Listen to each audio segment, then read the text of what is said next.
अजितदादा पवार हे जिवंत आहेत आणि ते परत येणार आहेत अशा चर्चा सध्या सोशल मीडियावरती रंगल्यात। सत्ताधारी आणि विरोधक या सगळ्याचं राजकारण करण्यामध्ये व्यस्त आहेत। पण तुम्ही अख्ख्या महाराष्ट्राला जर विचारलं की अजितदादा पवारांचा अपघात झाला होता की त्यांचा घातपात होता, तर त्याचं उत्तर येईल की हा ठरवलेला नियोजित असा घातपात होता। कारण शंकाच तशा उपस्थित होत आहेत। तुम्ही विचार करा ना, ज्या विमानामध्ये राज्याचे उपमुख्यमंत्री बसतात त्या विमानाचे पायलट अगदी शेवटच्या क्षणी कसे बदलले जातात। बरं, पायलट बदललं याचं कारण देण्यात आलं की ते पायलट ट्रॅफिक मध्ये होते।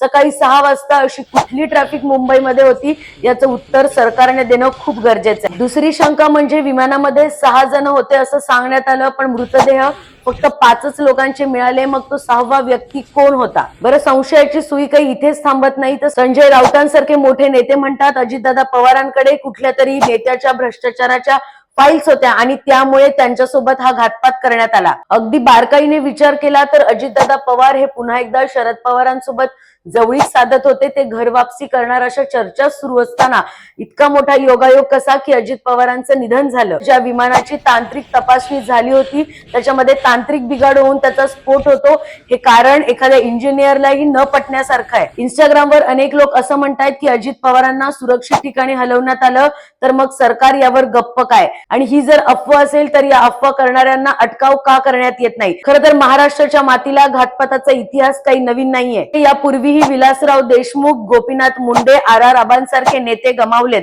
त्यामुळे अजितदादा पवारांच्या जाण्यानं अनेक प्रश्न उपस्थित झालेत। ते नेमके खरे आहेत की खोटे आहेत यावर सरकारने तातडीनं तपासणी केली पाहिजे। विमानतळावरचं सीसीटीव्ही फुटेज डिलीट करण्यात आलं अशा बातम्या समोर आल्या, मग ते डिलीट का झालं याचंही उत्तर सरकारने देणं खूप गरजेचं आहे। त्यामुळे अजितदादा पवारांबरोबर जे घडलं ते लोकशाहीचा एक मोठा ब्लॅक बॉक्स आहे असं म्हणायला हरकत नाही। या सगळ्यावर तुम्हाला काय वाटतं? हा अपघात होता की ठरवलेला घातपात होता?